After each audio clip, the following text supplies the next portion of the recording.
What's one thing that made you say never fucking again? And why? Living with a couple. Roommates suck in general, but 3 times in my life I split an apartment with a couple, and it was awkward at best, and truly miserable when they fought. Meth. I was a hardcore amphetamine pill addict, and said frick it one night, and smoked a crapload of meth. I was up for 2 or 3 days. By the last day I was well into psychosis and left town. Stayed in a hotel room for a few days, to make sure I didn't become a meth addict and to evaluate what the frick I was doing with my life. I didn't stop the pills immediately, but I'm never freaking doing meth again. When I was like 11 I had some friends, the kids that lived next door, over and we were just hanging out, playing video games all night. My mom ordered Papa John's for us. We tore the pizza up like the ravenous savages we were and continued gaming. That night the boy stayed over while his sisters and little brother went back home. We go to bed that night, and at some point one of us, can't remember who, began to throw up, which woke the other one up. My mom rushes in and helps clean up the mess. Once the vomiting stops we go back to bed. But then before long ITD start again.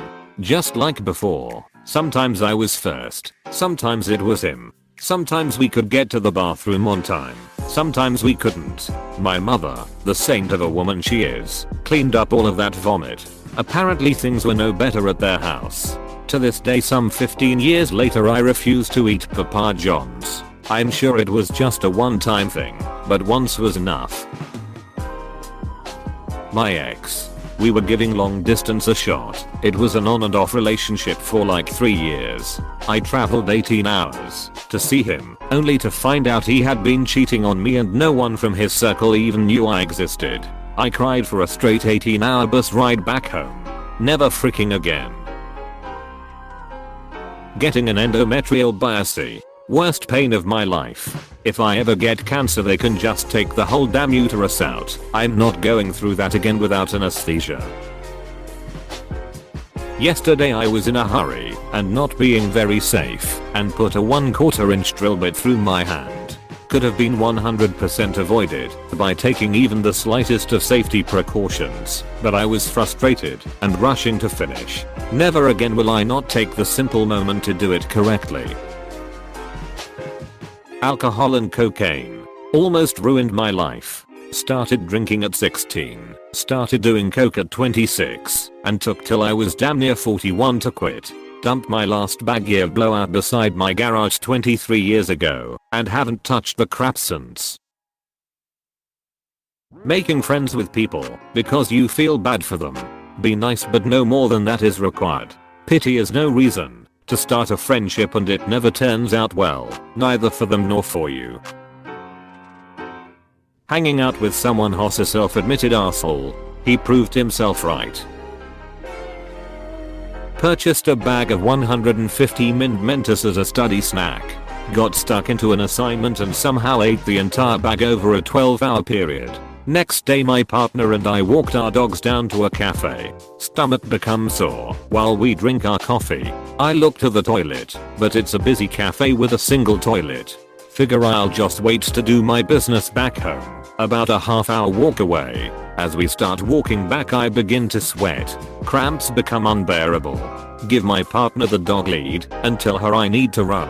She doesn't know what's going on.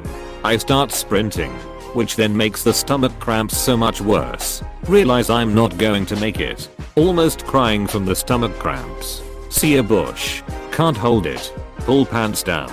Don't quite succeed. Crap everywhere.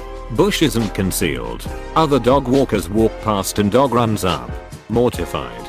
Still can't stop crapting. Partner sees me. My pug happy to see me. Runs straight up and into my Mentos diarrhea. Haven't eaten Mentos ever again. It's a fun story now, but god did that date suck. Partner loves to bring it up at dinner parties. College class at 8 AM as a night owl. Debating on the internet. Too many people think of like a competition you can win with a snappy comeback. Too many people forget they're talking to actual people and actually try to see their side of things. Now instead I try to rationalize my position and see their side.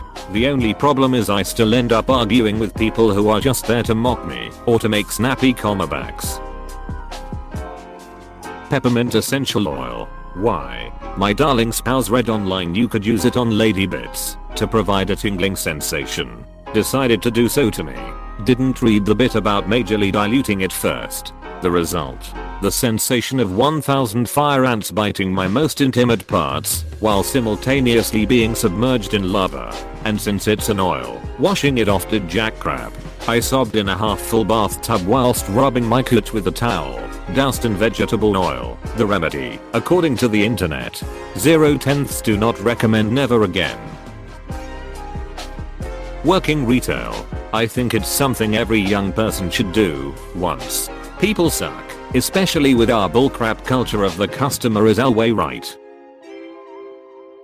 I had my gallbladder removed after a gallstone. I thought I was having a heart attack and called an ambulance. While I waited I started arrange all of my finances for my wife. The hospital ran a zillion tests, told me it was a gallstone, and the only real solution was to remove the whole gallbladder. If it came back, yup, frick that shut. I told the doctor I would never go through that pain again, and he could schedule me for surgery then and there. I've had women tell me the pain from a gallstone lodged in the duct is worse than childbirth, and I believe them. No way was I going through that again.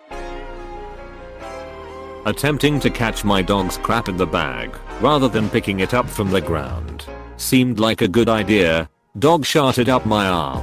Had a long walk back home through my neighborhood covered in crap. Never again. Driving through an intersection immediately upon my light changing to green.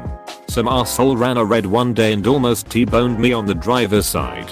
Never again. I always wait for a few seconds before I start driving through an intersection. Longer if there is a blind corner.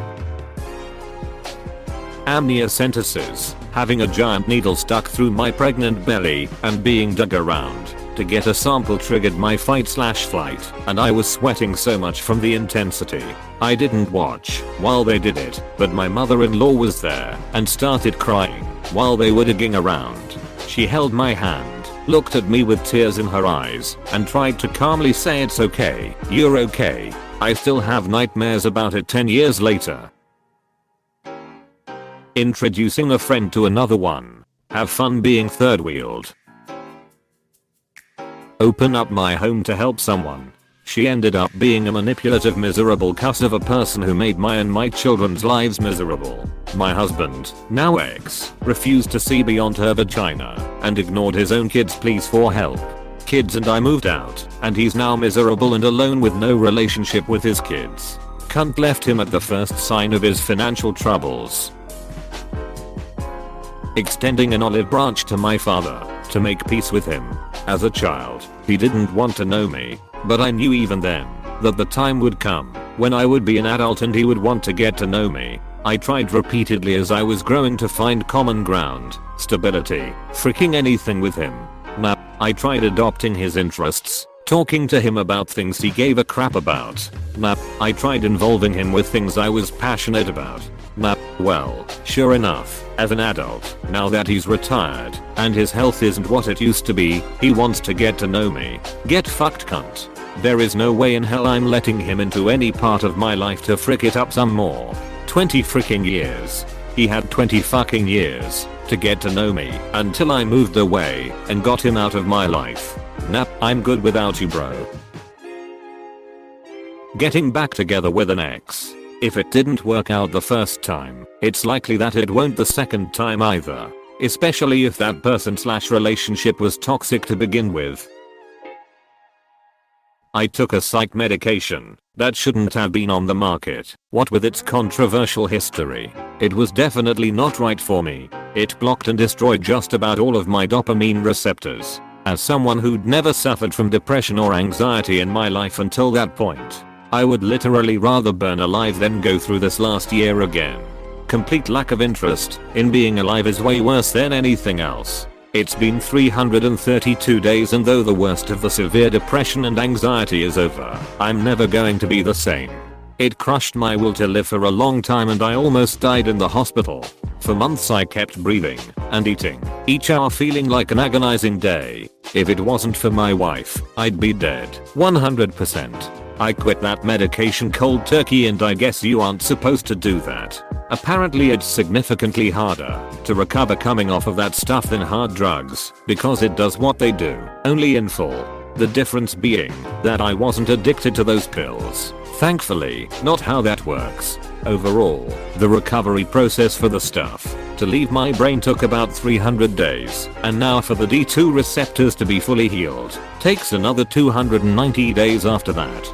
So I have another 258 days of recovery to go. All because I did one medication trial that lasted for just 28 days. A number of people in my family, including men in the 50 to 60 age range, ended up opening up to me about their depression. I felt so terrible because I used to brush mental illness like that off, especially when I joined the army. Although I'd mock them, so they never said anything until I talked about my symptoms. I loved life, and I aspire to love life again. And when I get better and get things back on track, I'm going to not be an asshole to depressed people ever again. Thank you for watching the video. Tell us your stories in the comments below. Happy Spooktober.